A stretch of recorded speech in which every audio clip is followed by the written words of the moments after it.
BTB listeners, thank you so much for checking out today's episode. Listen, if this episode inspires you, do me a favor, take 5 seconds to shoot me a like and subscribe to the podcast. There are several more exciting guests that are in the pipeline, and I just can't thank you enough for your continued support, and let's keep paying the mission forward. Don't be afraid of the dark. Be careful with stars. Not every light is gonna guide you, baby. Welcome to the BTB Project, designed to empower listeners to identify their why and to live their best lives no matter the circumstances. My name is Kollman Gearhart, a former athlete and motivational coach. I've had the opportunity to inspire thousands through my story and help accomplish what they are built to be. You'll be encouraged by each and every episode, and let's get into it. Yeah, when I blow up, I'ma soar high like Peter Pan. In real life, be living out my dreams. If I'm waking up, it's in a foreign land. In today's episode of BTB Influencers, I'm going to be talking about a very recognizable name. Sometimes he can be deemed controversial with how he speaks, maybe some of the language he uses, but the BTB project would not exist without David Goggins. I learned a lot about the Goggins mentality several years back when I came across his book called You Can't Hurt Me. There was a lot of takeaways that I took from that read and kind of coincided it to some of the situations I've experienced, the hardships, difficult circumstances. I wanted to share some of the traits that I learned from that book, his mentality, and how it can help you as a listener. When it comes to David's story, I mean, he's just not a typical person. He's a living testament of the power of resilience, being able to have an unbreakable spirit. The guy is just constantly showing his determination. His story was very similar to mine, marked by hardships that could have easily defeated any ordinary person. But he was able to overcome the odds. He was born into the world of adversity and pain. And he would have faced challenges in his life that would have been deemed insurmountable by most. I remember him talking about how he grew up being bullied at school, having learning disabilities, not being able to pass tests, being made fun of by his classmates, and having teachers tell him that he wasn't going to be able to graduate or he wasn't going to be anything in his life. And unfortunately, I've had very many similar situations how I was raised. And BTB is an acronym of a nickname that I was called being grown up, and that was Big Teddy Bear. I absolutely hated being called Big Teddy Bear. That's where I just resonated with Goggins and understanding that he had a lot of choices in his life where he either could have taken the choice of falling into those circumstances, falling into the negativity and believing what people were saying about him, or create a different narrative and overcome the odds and do something remarkable. And these are some of the pieces that I took away from his journey that I wanted to share and walk down the path of what allowed David's story to be something that's not only remarkable for me, but will help you in your difficult circumstance or whatever you're trying to overcome in your life. And that first piece is the resilience in adversity. David Goggins faced a tumultuous childhood, and it was marked by abuse, racism, and a learning disability. But despite these challenges, he emerged as a symbol of resilience, and he refused to let his circumstance define his future. That book, You Can't Hurt Me, was a manifestation that he created in his mind, almost like an alter ego, that no matter what the circumstance was, that he was going to overcome it, that he was going to hard nose, pile drive himself through these different situations. And that's why he was able to become a Navy SEAL. That's why he's able to run 100-mile races. That's why he was able to lose the amount of weight that he did to get to the SEALs. It's just an unbelievable story. And part of that piece, as I touched on, was that military journey. And from the Air Force to becoming a Navy SEAL, Goggins didn't just join the military, he excelled in it. And his transition demanded monumental efforts. Like I said, losing weight. He lost 100 pounds in 3 months. I lost 100 pounds in 13 months. And I cannot imagine trying to do what I did, shaving 10 months of time into the effort that he did while doing the rigorous SEAL requirements that it takes to be part of the Navy SEAL. Part of that too was with the endurance and beyond. Post military, he didn't settle. I mean, the guy survived 3 hell weeks because of different situations that led him to having to keep going back. And he was able to survive those hell weeks with shin splints, broken legs, and he literally would duct tape his legs to endure the SEAL training that he was doing to fulfill his dream. But post military, he was able to dive into these ultra endurance races, running marathons, ultra marathons, extreme endurance challenges, and not just for his personal glory, but he wanted to do it to raise funds for families of fallen soldiers, the people that were right next to him in the heat of battle. He wanted to represent them. He wanted to support them and their wives and their families. And that I give just so much respect for.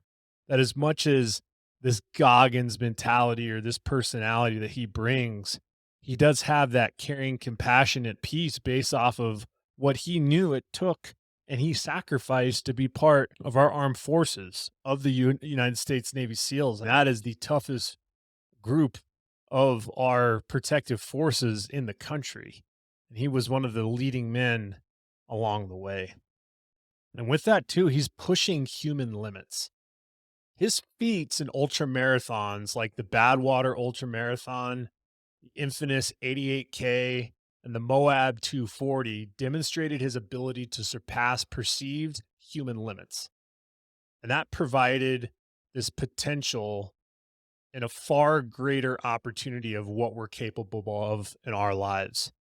I spent a lot of time in my life finding ways to create limiting beliefs. And David Goggins, although he doesn't talk about it much, his ability to stare limiting beliefs in the face and just never let it get to him in the first place is borderline remarkable. It speaks a lot to his mentality, his thought process towards positive outcome, negative outcome, and what he can control in the present, controlling your controllables. I know he talks about that a lot in his book and being able to have that in your grasp. That's the only thing we can lean on at the end of the day is we can lean on what we're controlling in our lives. We can't control the things that are out of our control, but we can certainly control how we respond to them. But that pushing of his human limits developed this resiliency that was allowing him to provide a potential to understand that impossible is nothing. And what I love most about David is the 40% rule. David Goggins' philosophy challenges the norm, but he advocates that most individuals only tap into a fraction of their potential. He serves as a living example of transcending the limitation and pushing far beyond what many consider possible. The 40% rule is very simple. David says when you get to that breaking point to where you have nothing left on that jog, or you're trying to do that last rep in the weight room, or you're trying to pass that exam to get through a class or whatever it may be, that is actually 40% of what you're capable of. And there's still another 60% left after that that we can tap into. Now, how many of you can honestly think about a situation to where you gave everything you possibly had? And David Goggins is saying you're only 40% of the way there for what you're capable of. And to me, that's just ultra encouraging. It's something that challenges me, something that I've been trying to tap into more and more. And it is an inspirational way to look at our efforts and what is possible in our lives. Next is a story of choice. Goggins' journey underscores the power of choice and determination. And despite a challenging past, growing up with an abusive father, growing up in a poor household, people making fun of him, not being good at school, he made the choices that propelled him towards extraordinary achievements. He took the path of least resistance. And he's emphasizing that our past doesn't dictate our future. We often sometimes are driving in these cars in life. And if are we going to drive the car forward by looking through the windshield, or are we going to look in the rearview mirror?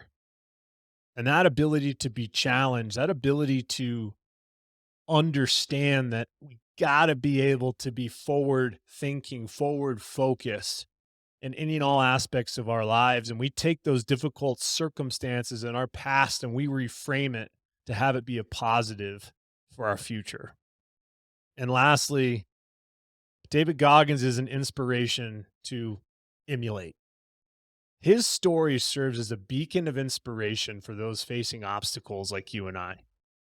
His story encourages others to use examples as motivation and remembering that greatness lies within them, waiting to be unleashed. I remember one of the most profound stories that he shared was when he got out of the Navy SEALs and he wanted to run a 100-mile race. And I remember he had to qualify for the race by actually running a 100-mile race prior to the 100-mile ultra marathon that he wanted to run. This was a couple weeks before that race. And so he goes online and he tried to find a way that he could run 100 miles in a particular time so that he could get into this race. And he found a fundraising event that was at a local high school on a track. And the fundraising event was essentially running as many laps as you can to produce money for charity. He ran on that track 100 miles. And I believe he had to do it in under 20 hours. I can't quite remember exactly how long he had to hit. But I remember him talking about not ever training for that moment. And he gets about 30 to 40 miles into it, and his body completely shuts down. He, at this point, has no ability to move his legs, and he was sitting in a chair, vomiting, all the things you can think of. In that moment, he thought about his SEAL training. He thought about his mission, that 40% rule. And he gets back up and he starts running. And just little by little, he ended up chipping away at it, eventually finishing the 100 miles and qualifying for that ultra marathon race, where he was one of the top 2 or 3 finishers of the entire race for his age group. Those are the types of inspirational stories that make the BTB project fueled, that makes the BTB project want to continue to provide content, bringing on special guests to encourage and inspire you. But none of that would be possible without coming across that book, You Can't Hurt Me by David Goggins. Highly suggest checking it out. I'll leave the notes in the podcast description. And I believe David is a tremendous testament of who we can become if we truly tap into our potential. Listen, if this episode inspired you, do me a favor, like and subscribe to the BTB project. Better yet, share this episode with a family member or friend. Tell them why David's story impacted you. And when you send it to them, tell them how it can encourage them. We are on mission to continue to pay it forward. And that no matter what the circumstances are, we are able to tap into another 60% of potential that we never thought we had. I'm proud of each and every one of you. And until next time, take care.